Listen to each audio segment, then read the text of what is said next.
Hello everyone, હું મેહુલ સરાફ સૌનું સ્વાગત કરું છું મારી ચેનલ ધ બ્રાઇટર્સમાં. તો આજના વિડીયોની આપણે ડિપ્લોમા સેમેસ્ટર 1ના સબ્જેક્ટ કોમ્યુનિકેશન સ્કિલ ઇન ઇંગ્લિશની અંદર જે નવી પેપર સ્ટાઇલ મુજબ 14 એમસીક્યુ પૂછાવાના છે, એમાંથી યુનિટ નંબર 1 અને 3માંથી કયા કયા એમસીક્યુ પૂછાઈ શકે છે એ આ વિડીયોમાં જોઈશું. વિડીયો લાસ્ટ સુધી જોવાનો છે. હવે નવી ફોર્મેટ પ્રમાણે 14 એમસીક્યુ પૂછાવાના છે. હવે 14 ઘણા બધા કહેવાય. તો ઇંગ્લિશની અંદર કે જેમાં ગ્રામર થોડું ટફ લાગતું હોય છે, તો આપણે કોશિશ કરીએ કે આપણે એમસીક્યુની અંદર સારા એવા માર્ક્સ કવર કરી શકીએ. હવે ગ્રામર જે છે એ એકચ્યુઅલી અત્યાર સુધી પણ ખાલી જગ્યા એટલે કે ફિલ ઇન ધ બ્લેન્ક્સની અંદર કાં તો પછી મલ્ટિપલ ચોઇસ ક્વેશ્ચન એટલે કે એમસીક્યુ ટાઈપનું જ આવતું હતું. તો જે પહેલા 14 ક્વેશ્ચન છે જે એમસીક્યુમાં આવવાના છે, એના મોસ્ટ પ્રોબેબલી ચાન્સીસ એવા જ છે કે જે પહેલું યુનિટ એટલે કે આપણું કોમ્યુનિકેશન સ્કિલ, આઈધર ત્રીજું યુનિટ આપણું પ્રોઝ એન્ડ પોએટ્રી છે, એમાંથી જ આવવાના ચાન્સીસ.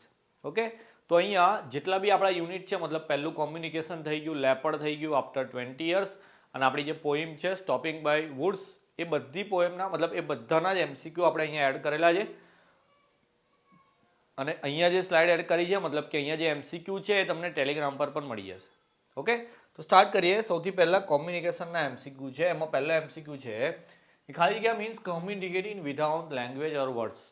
તો જેમાં વર્ડ્સનો યુઝ ના થાય કોમ્યુનિકેશન કેવું કહેવાય? તો આપણે જાણીએ છીએ એને નોન વર્બલ કોમ્યુનિકેશન કહેવાય. The party that transmits the message is called. તો જે પાર્ટી મેસેજ આપતી હોય, તો મેસેજ આપે એને શું કહેવાય? સેન્ડર કહેવાય.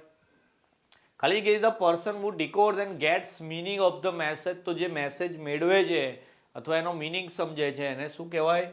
રિસીવર કહેવાય. ખાલી જગ્યા is a key factor to make people achieve a team goal. તો કોઈ બી એક ટીમ હોય કે જેની અંદર એમને સક્સેસ લાવી હોય, તો એ ટીમની અંદર બેટર કોમ્યુનિકેશન હોવું જરૂરી છે. તો communication is the key. Communication is one of the ખાલી જગ્યા સ્કિલ્સ. ઓકે, ચાલો સોફ્ટ સ્કિલ આવે છે. આની પહેલાં મેં એક વિડીયો મૂક્યો છે કોમ્યુનિકેશનનો, એમાં હું એ ટેકનિકલ કરી દીધું હતું, પણ એનો આન્સર સોફ્ટ સ્કિલ જ આવે છે, કારણ કે કોમ્યુનિકેશનમાં કોઈ ટેકનિક છે, મતલબ કોઈ ટેકનિક નથી કે નથી એ હાર્ડ. તો એક ટાઈપની સોફ્ટ સ્કિલ છે કે જે બધા યુઝ કરી શકે. In the process of communication, there is always a possibility of obstructions that causes miscommunication or data loss. This obstruction is called barrier. તો મેં જ્યારે કોમ્યુનિકેશન સમજાવ્યું હતું ત્યારે બેરિયર ઓફ કોમ્યુનિકેશન કીધા હતા કે જેના લીધે કોમ્યુનિકેશન પર ઇફેક્ટ થતી હોય એને શું કહેવાય? એનું બેરિયર કહેવાય. ઓકે, 7 છે ખાલી જગ્યા is a term use for all forms of communication that are non verbal.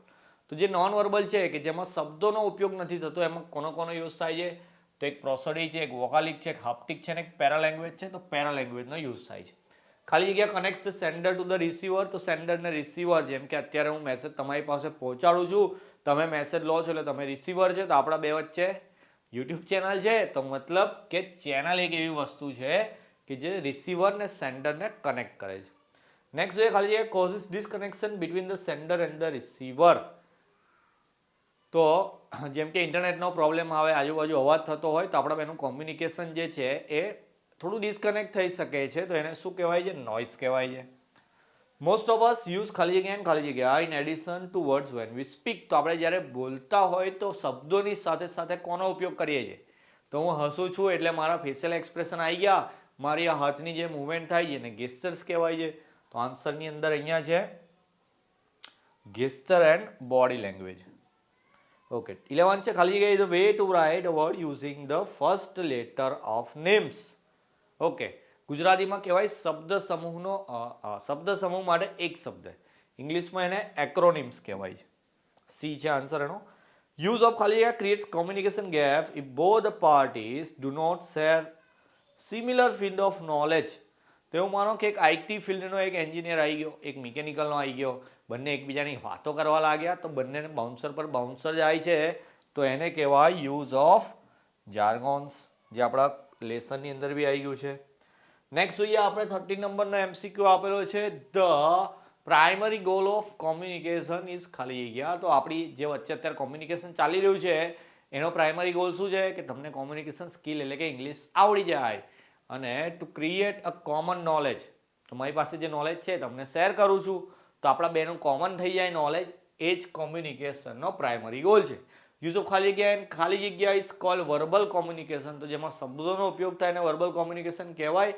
તો spoken word and written material, જેમ કે હું અત્યારે બોલું છું એટલે વર્બલ કોમ્યુનિકેશન છે, પણ અત્યારે અહીંયા જે લખેલું છે એ પણ તમારી સાથે કોમ્યુનિકેટ કરે છે, તો રિટન મટીરિયલ બી વર્બલ કોમ્યુનિકેશનમાં આવે. કોમ્યુનિકેશન થ્રુ ખાલી જગ્યા is cold non verbal communication. તો નોન વર્બલ કોમ્યુનિકેશનની અંદર કઈ વસ્તુ આવે? તો નોન વર્બલની અંદર અહીંયા ઓપ્શન આપે છે રિટન મટીરિયલ, ગેસ્ચર આવે. રિટન મટીરિયલ તો વર્બલમાં લઈ લીધું એટલે એ ઓપ્શન તો નહીં આવે. ગેસ્ચર એન્ડ સ્પોકન વર્ડ શબ્દ આવી ગયા એટલે એ બી નોન વર્બલમાં ના આવે. Spoken word and written material A B ના આવે બંને. તો લાસ્ટ છે બોડી લેંગ્વેજ એન્ડ ગેસ્ચર્સ, કે જેમાં આપણે આપણા ફેશિયલ એક્સપ્રેશન છે અથવા ઈશારાથી જે વાત કરીએ એ નોન વર્બલમાં ગણાય. ખાલી જગ્યા is an exchange of information, ideas, beliefs or emotion between two or more parties. કોમ્યુનિકેશનની વ્યાખ્યા છે, ડેફિનેશન, જે આપણે શોર્ટ ક્વેશ્ચનમાં અથવા તો 3 માર્કના ક્વેશ્ચનમાં બી તૈયાર કરવાની. ઓકે. 17મો છે ધ સિલેક્શન ઓફ ખાલી જગ્યા depends on the both the involve parties in the communication. તો આપણા બે વચ્ચે જે કોમ્યુનિકેશન થાય છે એમાં કઈ જગ્યાએ કોમ્યુનિકેશન કરવું, ટેલિગ્રામ પર કરવું, યુટ્યુબ પર કરવું, મળીને કરવું જ, એ આપણે ડિપેન્ડ કરે, મતલબ આપણા પર ડિપેન્ડ કરે. તો જે મીડિયમ છે એ મીડિયમ બંને પાર્ટી પર ડિપેન્ડ કરે. Communication help to effectively manage ખાલી જગ્યા ઇન એન ઓર્ગેનાઇઝેશન. કોઈ સંસ્થા હોય એ સંસ્થામાં કઈ બે વસ્તુને મેનેજ કરી આપે કોમ્યુનિકેશન, તો એ છે man power and resources. Man પાવરનો મતલબ સમજો કે કોઈક એક જગ્યાએ 5-10 જણની ટીમ કામ કરતી હોય, એ લોકોને જોડે સાથે મળીને સારું એવું કામ કરવું હોય, તો એ બધા વચ્ચે સારું એવું કોમ્યુનિકેશન હોવું જોઈએ. એટલે મેન પાવર જે છે એ પ્રાઇમરી છે. બીજું છે રિસોર્સિસ. આપણી જે ઓર્ગેનાઇઝેશન એટલે કે આપણી કોઈ સંસ્થા છે એમને આપણે ઉપર લઈ જવી છે, તો આપણી પાસે એવા સારા એવા રિસોર્સ એટલે કે સારી એવી જાણકારી બી હોવી જોઈએ કે જેથી આપણી ઓર્ગેનાઇઝેશનને આપણે ઇફેક્ટિવલી મેનેજ કરી શકીએ. ઓકે. નેક્સ્ટ છે ખાલી જગ્યા is a kind of psychological barrier. તો જે મગજમાં ચાલતો હોય એટલે કે મગજથી જોડેલો હોય એવો બેરિયર કયો છે? પહેલો ઓપ્શન લેંગ્વેજ આપે તો એને મગજ જોડે કોઈ લેવા દેવા નહીં. સી ઓપ્શન છે પુઅર ઇન્ટરનેટ, એને બી કોઈ લેવા દેવા નહીં. અને ડી છે ડિફરન્ટ રિલિજન, એટલે કે કોઈ અલગ તમે ધર્મ પાડતા હોય તો એને બી કોઈ મગજથી લેવા દેવા નહીં. તો જે બી છે ફોબિયા. ફોબિયા અર્થનો મતલબ છે ડર. તો આપણે કોઈથી ડરતા હોય તો એ મગજનો હોય એટલે એને સાયકોલોજીકલ બેરિયર કહેવાય. ખાલી જગ્યાએ one of type of technical barrier. ટેકનિકલની અંદર પુઅર ઇન્ટરનેટ આવી જાય કારણ કે મોબાઈલને લગતું છે. ખાલી જગ્યાએ is one type of emotional barrier. તો આપણી કોઈ ભાવના ફિલિંગને લગતું હોય તો એમાં આવી જશે એંગર એટલે કે ગુસ્સો. ખાલી જગ્યા is a linguistics barrier. Linguistic barrier કયું છે એટલે કે ભાષાને લગતું કયું છે? તો જો પહેલું જાર્ગોન આપેલું છે એ બી ભાષાને લગતું હતું, આઈટી કે મિકેનિકલ છે. એક્રોનિમ છે શબ્દ સમૂહ માટે એક શબ્દ, એ બી ભાષાને લગતું છે, તો એ બી આન્સર આવે, એનો મતલબ ડી જ આવશે, ઓલ ઓફ અબાઉ. 23મો છે ખાલી જગ્યા is not a part of effective communication. સારું એવું કોમ્યુનિકેશન થાય એનો કયો ભાગ નથી? એમાં આપણું એન્કોડિંગ ડીકોડિંગ. તો એન્કોડિંગ તો જરૂરી જ, કારણ કે મારો જે મેસેજ થાય એન્કોડ કરીને આવે. ડીકોડિંગ તમારી પાસે આવે તો ડીકોડ થાય મેસેજ, એ બી જરૂરી છે. ફીડબેક છે ને નોઇઝ છે. હવે ફીડબેક જે છે એ કોમ્યુનિકેશનને લાસ્ટમાં જેમ કે એના પછીનો એમસીક્યુ છે ખાલી કે as an important aspect two ensure success of communication. તો કોમ્યુનિકેશન સક્સેસફુલ થયું છે કે નહીં એ ફીડબેકથી ખબર પડે. એટલે ઇફેક્ટિવ કોમ્યુનિકેશન માટે ફીડબેક એ પાર્ટ નથી. ઓકે. પણ મેં કીધું એમ કે એન્શ્યોર સક્સેસ ઓફ કોમ્યુનિકેશન. તો આપણું જે કોમ્યુનિકેશન છે સક્સેસફુલ ગયું, જેમ કે વિડીયો તમારી પાસે આવ્યો, તમે જોઈ લીધો. મારો જે કોન્સેપ્ટ હતો કે આ વિડીયો થ્રુ તમને બધા એમસીક્યુ આવડી જાય, તો તમને બધા એમસીક્યુ ખબર પડી ગયા. તમે કોમેન્ટમાં લખ્યું કે સર બધું આવડી ગયું, થેન્ક યુ સો મચ. તો એ તમારો ફીડબેક હતો, જેથી મને ખબર પડી કે મારો જે વિડીયો છે સક્સેસ ગયો છે, એટલે આપણું જે કોમ્યુનિકેશન છે સક્સેસફુલ થયું છે. ઓકે. 25મો છે ખાલી જગ્યા can be use a medium of communication. તો કોમ્યુનિકેશન માટે કઈ કઈ વસ્તુ મીડિયમ તરીકે વપરાય? એક તો લેંગ્વેજ કીધું, તો ભાષા તો ઓબ્વિયસલી વપરાય. ગેસ્ચર એટલે ઇશારામાં વાત થઈ શકે. પોસ્ટર્સમાં ઊભું રહેવાની સ્ટાઇલ, બેસવાની સ્ટાઇલ, એ બધી વસ્તુ, તો એ બધી વસ્તુથી આપણે વાત કરી શકીએ. એટલે એનો આન્સર બી શું આવશે? All of about. તો પહેલા યુનિટમાંથી આટલા 25 એમસીક્યુ અત્યારે હું કરાવું છું. પીડીએફ જે મોકલીશ તમને, એમસીક્યુ મોકલીશ, એમાં લગભગ 30 થી 35 એમસીક્યુ છે. આના જેવા જતા થોડાક રિપીટ થયા હોય એટલે એડ નથી કર્યા. 25 સમજાય એ જ રીતે બીજા 5 એક છે એ તમારે મોડે કરી લેવાનું. ઓકે. તો આ પહેલા યુનિટના એમસીક્યુ હતા. હવે નેક્સ્ટ જોઈએ આપણે. Okay. Robert Frost was poet. Okay ચાલો, એટલે આ જે પોએમ ના છે, કઈ પોએમ આપણી? Stopping by woods on snow evening. Answer B લખેલા એટલે બધાને આવડી બી જશે આન્સર. હું બોલીશ એટલે જવાબ બી બોલશો તમે. જેમ કે પહેલો છે રોબર્ટ ફ્રોસ્ટ વોઝ ખાલી જગ્યા પોએટ. તો જેને પોએમ લખી હતી એ કવિ ક્યાંનો હતો? તો કવિ જે છે એ અમેરિકન હતો. The speaker of the poem is ખાલી જગ્યા. હવે એ જે ઘોડા પર જઈને આગળ મુસાફરી કરતો હતો, એટલે ઘોડા પર ટ્રાવેલિંગ કરતો હતો, એટલે એને શું કહેવાય? ટ્રાવેલર કહેવાય. The poem was published in. હવે આ એકચ્યુઅલી પોએમનો એક ભાગ નથી, પણ પોએમની ઉપર જે સમરી આપેલી હોય છે એમાં લખેલું છે કે પોએમ જે છે 1923માં લખાઈ હતી. તો એમસીક્યુ મે બી એમાંથી આવી શકે. The poet was riding on. તો એ જે પોએમ છે શાના પર સવારી કરતો તો? બધા જાણીએ છીએ આપણે ઘોડા પર, એટલે એનો આન્સર આવશે horse. The woods are lovely dark and deep but I have promises to keep. તો પોએમની એક લાઈન છે આ, એટલે એનો આન્સર છે promises. And miles to go before I slip. હવે આના પછીની જ આ લાઈન છે, જેમ કે અહીંયા woods are lovely dark and deep, પછી પ્રાસ બેહાડવા માટે ડીપ પછી સ્લીપ. અને અહીંયા આગળ જે સ્લીપ મતલબ છે એનો છે what does the poet mean by the word sleep. તો સ્લીપ એ ઊંઘવા માટે નથી બોલ્યો, સ્લીપનો મતલબ એ કહે છે ડેથ. એકચ્યુઅલી સમજાવું કે શું કહેવા માંગે. તો એ જે આપણો પોએમ છે, પોએટ છે, જે કવિ છે કે જે ઘોડે સવારી કરતો કરતો જાય છે ને વચ્ચે લાકડા આવી જાય છે જંગલની અંદર, તો એ લાકડાઓ પર ઊભો રહીને થોડુંક વિચારે છે, પછી એવું કહે છે કે ભાઈ ભલે આ અહીંયા સુંદર છે, નજારો સારો છે, પણ મારે જોવો નથી, મારે જિંદગીમાં બહુ આગળ જવાનું છે, મેં મારી લાઈફને બધા બહુ પ્રોમિસીસ કરેલા છે, તો એ પ્રોમિસ પૂરું કરવા માટે મારે આગળ ને આગળ વધતું જવું પડશે. ક્યાં સુધી? તો જ્યાં સુધી મરું નહીં ત્યાં સુધી. એટલે એ સ્લીપનો મતલબ એને સ્લીપનો મતલબ એને દેટ કીધેલો છે. Okay, what is the setting of the poem? તો પોએમ જે છે ક્યાં સેટ થઈ હતી? તો એક ડાર્ક ઇવનિંગ હતી, મતલબ રાતનો ટાઈમ હતો, ડાર્ક, અને પાછો બરફ બી પડતો હતો, એટલે આન્સર છે dark evening of the winter, કારણ કે વિન્ટરમાં જ બરફ પડતો હશે obviously. Whose woods is the author in? તો કયા લાકડાઓની વચ્ચે એ આવી ગયો હતો? તો અંદર કવિ એવું કહેવે છે કે આ જેના લાકડા છે એને ઓળખું છું મેં, એ ગામમાં કસે રહે છે. The main who lives in village. The horse thought it was cure to stop here. એટલે એને એવું લાગ્યું કે અહીંયા ઊભું રહેવું થોડું ખતરોથી ખાલી નથી, એવું ઘોડો વિચારતો હતો. એટલે એના જે બેલ લગાવેલું હતો એને શેક કરીને અવાજ કરતો હતો, એવું પોએમની અંદર આપણે જોઈ લીધું છે.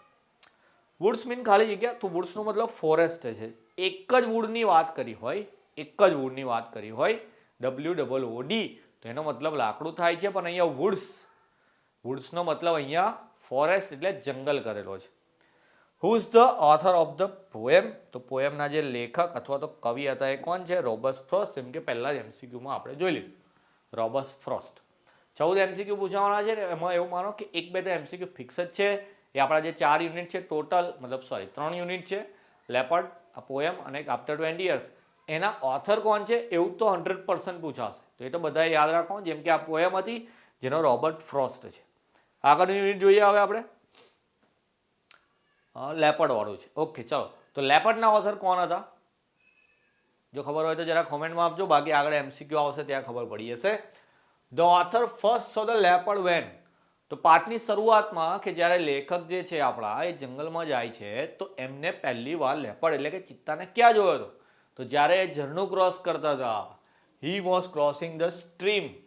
Van the author discover the stream it was month of ખાલી જગ્યા. જ્યારે એમને ઝરણું જોયું હતું એ કયો મહિનો હતો? તો એ મહિનો હતો એપ્રિલ. તો ખાલી જગ્યા was a regular visitor of a stream. તો ઝરણા પાસે સૌથી વધારે કોણ આવતું હતું? તો આ એમસીક્યુ બી પૂછાવાના સૌથી વધારે ચાન્સ છે એ ફોર્ટેલ નામનું જે પક્ષી હતું એ સૌથી વધારે સ્ટ્રીમ પાસે આવતું હતું.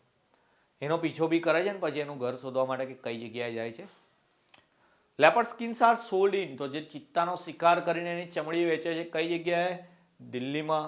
કેટલામાં વેચે છે? એવો બી એમસીક્યુ છે. આર્યું જો, how much do the shikaris get for one leopard skin?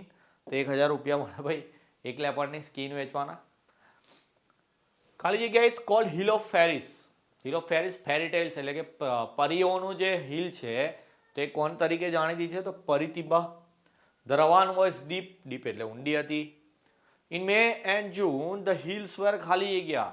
તો મે જૂનની વાત કરીએ, મે જૂનમાં ગરમી હોય તો ગરમીની અંદર સુકાઈ જાય હિલ્સ, તો બ્રાઉન એન્ડ ડ્રાય, ઉજ્જડ થઈ જાય ભાઈ. Party of hunters resting beneath the oaks. તો જે શિકારીઓ આવે છે કઈ જગ્યાએ રેસ્ટ કરે છે? તો બીનીથ ધ ઓક એટલે ઓક્સની નીચે. ધ ફોર્ટેલ વોઝ રેગ્યુલર વિઝિટર. રિપીટ થઈ ગયો આપણો 3જા નંબરનો હતો એ. Who has written the story of leopard? તો લેપર્ડની સ્ટોરી કોણે લખી હતી? Ruskin Bond. તમે કીધું તો એમ ઓથર વાળો તો એક આવશે MCQ. Okay, it was early ખાલી જગ્યા and the wild roses were flowering. તો જેમ કે અહીંયા એપ્રિલની અંદર ઝરણું પડતું હતું, તો તે જ વખતે રોઝિસ વેર ફ્લાવરિંગ એટલે કે ફૂલો ઉગવા લાગેલા હતા એપ્રિલની અંદર. I looked up see a shiny orange gold leopard poised on a rock about ખાલી જગ્યા અબાઉ મી. તો લેખકે જ્યારે બીજી વાર ચિત્તાને જોયો હતો, તો એ એકચ્યુઅલી ક્યારે જોયો હતો કે એ ફોર્કટેલનો પીછો કરતો હતો, ફોર્કટેલ ઉપર ચડતી હતી, તો ભાઈ લેખક બી પાછળ જતા હતા કે ભાઈ કઈ જગ્યાએ જાય છે હું જોઉં. ત્યારે એ ઉપર આમ દેખે છે તો એમનાથી 20 ફૂટ ઉપર એમને લેપર્ડ દેખાય છે. તે બી વસ્તુ યાદ રાખવાની છે, 20 ફીટ. લેપર્ડ બિલોંગ્સ ટુ ખાલી જગ્યા ફેમિલી. તો લેપર્ડ એટલે કે ચિત્તો છે એ એક બિલાડીની મોટી પ્રાણી છે, મતલબ બિલાડીનું જ પ્રકાર છે, એટલે કેટ ફેમિલી બિલોંગ્સ કરે છે. The story is recording in Mussoorie, located in Mussoorie, sorry. તો મસૂરીની અંદર આ સ્ટોરી હતી આપણી. Why shikaris wanted to kill leopard. તો લેપર્ડને કેમ મારવાનું? ખાવા માટે તો નહીં ઓબ્વિયસલી, એની સ્કિન માટે. Bond mention a poem by ખાલી જગ્યા towards the end of the story. તો જ્યારે સ્ટોરીનો એન્ડ થાય છે તો એ એક જગ્યાએ નદી કિનારે આઈ થિંક સૂઈ જઈને ત્યાં એક પોએટની એટલે કે કવિની એક કવિતા બોલે છે. એ કવિનું નામ શું હતું? તો કે D.H. લોરેન્સ. હવે આવું કેમ પૂછે છે? તો કે સ્ટોરીની અંદર એનું નામ મેન્શન કરેલું D.H. લોરેન્સનું. The rains were over by the month of દુબઈ. ચોમાસું ક્યારે પૂરું થઈ જાય? તો કે ઓક્ટોબરમાં પૂરું થઈ જાય. નવરાત્રી વખતે બેરે પતે એવો ક્વેશ્ચન છે. ઓકે, દિવાળી બી ચાન્સીસ હોય છે વરસાદ ના હોય તો કંઈ ઠેકાણું નહીં. ઓકે, ચલો હવે નેક્સ્ટ જોઈએ આપણે. નેક્સ્ટ આપણો યુનિટ છે આફ્ટર 20 યર્સ. તો આફ્ટર 20 યર્સની સ્ટોરી એવી હતી કે ભાઈ બે ભાઈબંધો હતા, 3 ઇડિયટ જેવું, ઉપર ધાબે ભેગા થયા. આમાં ધાબુ નહોતું, રેસ્ટોરન્ટે બે ભેગા થયા અને એવું નક્કી કર્યું કે આજથી 10 વર્ષ પછી મળ, તું બતાવી જરા કોની પાસે કેટલા પૈસા છે, જોઈ લઈશું આપણે. એટલે એનું નામ આફ્ટર 20 યર્સ એટલે 20 વર્ષ પછી આપણે મળીએ અહીંયા, જોઈ લઈશું કોની પાસે કેટલા રૂપિયા છે. અને જે સ્ટોરી છે ન્યુયોર્કની અંદર મેન્શન થયેલી. એમાંથી એક ફ્રેન્ડ ન્યુયોર્કથી શિફ્ટ થઈ ગયો હતો બીજે કશેક, અને એકે જિંદગી આખી ન્યુયોર્કમાં બિતાવી. પછી પેલો જે ફ્રેન્ડ હતો એ શિકાગો ગયો હતો. શિકાગોથી પાછો આવ્યો બધા બહુ રૂપિયા કમાઈને. એની રેસ્ટોરન્ટ જ્યાં હતી ત્યાં ઊભો રહ્યો છે, એના ભાઈબંધની રાહ જોઈ છે. ઓકે, આ સ્ટોરી હતી આપણી. Where was the man standing. તો મેન ક્યાં ઊભો હતો? હવે એકચ્યુઅલી પહેલાં જે આ રેસ્ટોરન્ટ હતી તે હવે હાર્ડવેર સ્ટોર બની ગયો. એટલે મેન જે છે એ જગ્યા તો રેસ્ટોરન્ટની જ હતી, પણ ત્યાં હવે શું બની ગયું હતું? Hardware store. When was the appointment made. શરત ક્યારે લાગી હતી? તો કે બિફોર 20 યર્સ. આફ્ટર 20 યર્સ તો સ્ટોરીનું નામ છે, એટલે પછી પાછા આફ્ટર 20 યર્સ એવું જવાબ ના કરી દેતા, કારણ કે કોઈ ભવિષ્યમાં જઈને 20 વર્ષ પછી શરત ના લગાવી શકે. એટલે before 20 years. Okay, the man was waiting for his.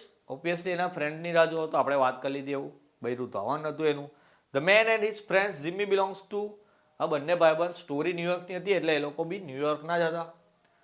What was the time of appointment. તો પછી એ લોકોએ 10 વાગ્યાની શરત લગાવી હતી, એટલે 10 o'clock. What did the tall man handed over to a Bob. તો જે પેલો ટોલ મેન આવ્યો લાસ્ટમાં, એને બોબને કંઈક આપ્યું હતું. એ આપણને ખબર કે એક ચિઠ્ઠી આપી હતી. ચિઠ્ઠી એટલે કે note. Who wrote the note. તો એ નોટ કોને લખી હતી? જેને બોબને આપવામાં આવી હતી. એ તો જીમીએ લખી હતી, એના ખાસ ભાઈબંધે. How many minutes did Bob wait for his friend. તો એકચ્યુઅલી 10 વાગ્યાનો ટાઈમ હતો. પેલો ભાઈબંધ પૈસા બહુ જ કમાઈ ગયો હતો, એટલે વહેલો આવી ગયો કે ભાઈ બતાવી દો સર મારા જલવા, એટલે 20 મિનિટ પહેલા આવી ગયો હતો. How long had Bob been under arrest. તો કેટલી ટાઈમ માટે, મતલબ કેટલા ટાઈમ પછી એ જે બોબ છે અરેસ્ટ થયો? તો 10 મિનિટ પછી. Where did Bob move out to. તો કઈ જગ્યાએ ગયો હતો? વેસ્ટમાં ગયો હતો, શિકાગો. એટલે અહીંયા વેસ્ટ એવો આન્સર કરવાનો છે આપણે, પૈસા કમાવા માટે વેસ્ટમાં ગયા તો પશ્ચિમમાં. Okay, all at the beginning to the story how does O Henry characterise the policeman. તો સ્ટોરી જ્યારે સ્ટાર્ટ થઈ ત્યારે ઓ હેનરી છે, એટલે ઓ હેનરી કોણ છે પાછા? આ સ્ટોરીના લેખક છે, author of the after 20 years. શું કહે છે? At the beginning of the story how does O H Henry characterise the policeman. તો પોલીસમેન જે આવતો હતો રસ્તા પર ચાલતો એને લેખકે કેવી રીતે વર્ણવ્યો છે? તો પોલીસમેન જે ઓબ્વિયસલી એટલે એનું વર્ણન કર્યું હતું કોન્ફિડન્ટ એન્ડ કેપેબલ. પોલીસવાળા તો કોન્ફિડન્ટ જ હોય યાર, સિંગમ નહીં આવે તો બધા. According to the officer the restaurant existed till. તો જ્યાં હાર્ડવેર સ્ટોર બની ગયો ત્યાં રેસ્ટોરન્ટ કેટલા વર્ષ પહેલા બંધ થઈ ગયું હતું? તો 5 years earlier, એટલે 5 વર્ષ પહેલા. The name of the restaurant was. તો જે રેસ્ટોરન્ટનું નામ હતું Big Joe. After 20 year is a story about બે ભાઈબંધોની હતી, two friends who has written the story after 20 years. O Henry થઈ ગયું. Bob was a wanted criminal in Chicago. શિકાગોનો એ અપરાધી હતો મેઇન, એટલે પછી જિમ્મી એને પકડવાઈ દીધો. When the two friends dined at Brandy's restaurant 20 years ago, Jimmy was ખાલી જગ્યા, તો એ વખતે બી એ કેટલા વર્ષનો હતો? 20 વર્ષનો હતો, એવું મેન્શન કરેલું હતું સ્ટોરીની અંદર. ઓકે, તો આટલા એમસીક્યુ આપણે આફ્ટર 20 યર્સમાંથી કરવાના હતા. પતી ગયું? ઓકે, ચાલો ડન. તો કોમ્યુનિકેશન પોએમ જે હતી આપણી એ લેપર્ડ અને આફ્ટર 20 યર્સના આટલા એમસીક્યુ એકદમ પાક્કા કરવાના છે. વિડીયોમાંથી થઈ ગયું હશે, પણ ટેલિગ્રામ પર હું મોકલી આપીશ એમસીક્યુ. વાંચી લેજો જરા. 14 માર્ક છે એટલે જવા નથી દેવાના. સાથે સાથે જે લોંગ ક્વેશ્ચન છે 3 માર્કના 4 માર્કના, એની પીડીએફ બી તમને આપી દીધી ટેલિગ્રામ પર, એ બી પાક્કા કરજો. પોસિબલ હોય તો આ જે લેસન છે, મતલબ કે આ જે ક્વેશ્ચન આન્સર છે એમાંથી માર્ક કવર કરી લેવાના. ગ્રામરમાં મે બી કદાચ ભૂલ થાય તો માર્ક કપાશે, પણ આની અંદર બેઠા ક્વેશ્ચન પૂછાશે તો માર્ક કપાવવાના ચાન્સીસ આમાં નેગ્લિજિબલ હશે. ઓકે, તો આ બધાને ખબર પડી ગઈ. વિડીયો પસંદ આવ્યો તો લાઈક કરીને શેર કરી આપજો. ઇંગ્લિશમાં બધા બહુને તકલીફ પડતી હોય છે, એટલે ઇંગ્લિશના આપણે વધારે વિડીયો બનાવીએ છીએ, તો મેક્સિમમ શેર કરજો.